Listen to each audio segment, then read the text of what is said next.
From Denver, you're watching Daybreak with Tom Green, Angie Austin, Chris Tomer, and Chris Parente, named Denver's best morning newscast by the Associated Press. Jimbo, are you hungry? Oh, take a little look-see at that, Jimbo. Bring it in here. Oh, not a chance. You have to come out for it. Why don't you come on out, Jim? We're talking to Lee Clayton Roper, great cook and a beautiful woman, too, all about some Dijon pork chops on the grill. Good to see you, my dear. Nice to see you, too. Now, this stuff looks awesome, and it's a nice little easy twist on grilling the pork chop, yes? It is. It is. It is such an easy recipe. It's like the majority of the recipes in the cookbook I wrote together with my mom, A Well-Seasoned Kitchen. Let's start out with the glaze you're putting on the pork chop. What do we do for the glaze? This has only got just few ingredients. Extra virgin olive oil. Olive oil. And then this is red wine vinegar. Red wine vinegar. Oh, can I whisk? Yeah, why don't you whisk, please? And then this is a couple tablespoons of Dijon mustard. Dijon mustard. Yep. And then this is chopped herbs, and it's parsley, tarragon, and chives. Nice. Is that all there is to it? That's all there is to it. You got to be kidding me. That's it. That's great. And it's absolutely delicious, and it looks beautiful when it comes off. So what we want to do, if you want to grab that bowl.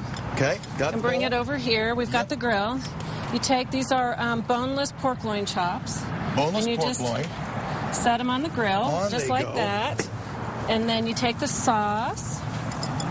We're going to brush it right on? Yep, you want to brush it on? Sure. So this is something so easy that really, even after you get off of work, a long day, you could make this 5 minutes, put those pork chops on the grill, and you're good to go. You're good to go. About 8 to 10, probably 8 minutes on each side. And you know, there's new guidelines that just came out a couple weeks ago about cooking pork. So from the U.S. Department of Agriculture, you only have to cook it to 145 degrees now instead of 160 or 65. So you can really, if you like your meat really juicy and kind of more of a medium to medium rare, you can do that with a pork chop now and not have to worry about it from a health standpoint. So just about 8 minutes on each side, you were saying. You do. And you know it's done by, what are you looking for on the consistency? Well, I like to do it with an instant read thermometer, but what'll happen is it'll look like the ones I showed you. It's going to kind of be cooked on the outside, nice grill marks.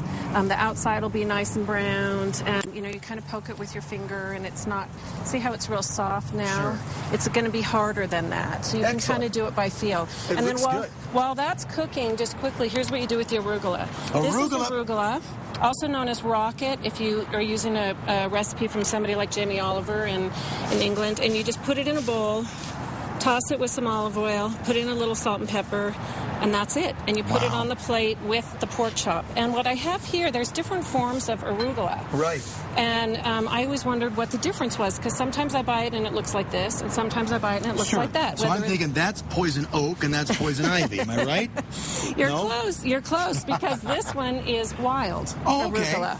And this is domesticated, and the wild and both are organic, so it doesn't matter whether it's organic or not on the shape. And the wild one has a stronger kind of peppery flavor. Lee, you are the best. It looks delicious. The cookbook's wonderful, and we'll sample these pork chops after the break. Is that cool? That's right. If Jim, our traffic guy, doesn't eat the whole shebang, so stick around, and we'll link that recipe on our website. Though it really is such an easy one, you could do it in a heartbeat. Good to see you. Nice to see you too.